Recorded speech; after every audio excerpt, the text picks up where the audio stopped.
रायपुर के आईआईएम में आयोजित छत्तीसगढ़ मंत्रिमंडल का जो 2 दिवसीय चिंतन शिविर 3.0 संपन्न हो गया है। मुख्यमंत्री विष्णुदेव साय के नेतृत्व में आयोजित इस शिविर में सुशासन, डिजिटल गवर्नेंस, एआई, कृषि, पर्यटन और विकसित छत्तीसगढ़ के विजन जैसे महत्वपूर्ण विषयों पर गहन मंथन किया गया। डिप्टी सीएम अरुण साव ने कहा कि इस चिंतन शिविर का सबसे बड़ा लाभ प्रदेश की जनता को मिलेगा। उन्होंने बताया कि यहां प्राप्त सुझावों के आधार पर शासन व्यवस्था को अधिक पारदर्शी, जवाबदेह और जनहितकारी बनाया जाएगा, जिससे आने वाले समय में प्रदेशवासियों को प्रत्यक्ष लाभ प्राप्त होगा। चिंतन शिविर का तीसरा भाग 4 और 5 जुलाई को आईआईएम रायपुर में संपन्न हुआ है।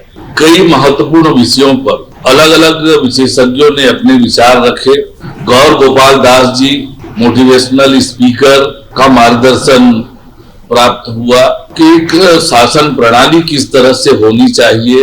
पौराणिक बातों का उल्लेख करते हुए उन्होंने ये विस्तृत रूप से जानकारी दी कि किस तरह से शासन तंत्र होना चाहिए, शासन प्रणाली होनी चाहिए।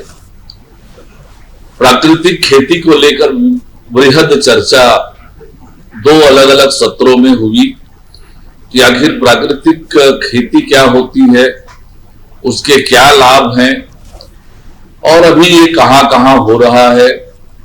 हमारे राज्य के भी कुछ जिलों में प्राकृतिक खेती कुछ किसान करते हैं। प्राकृतिक खेती कम लागत में अच्छी खेती है और बहुत लाभदायक खेती है, ये जानने और समझने को मिला।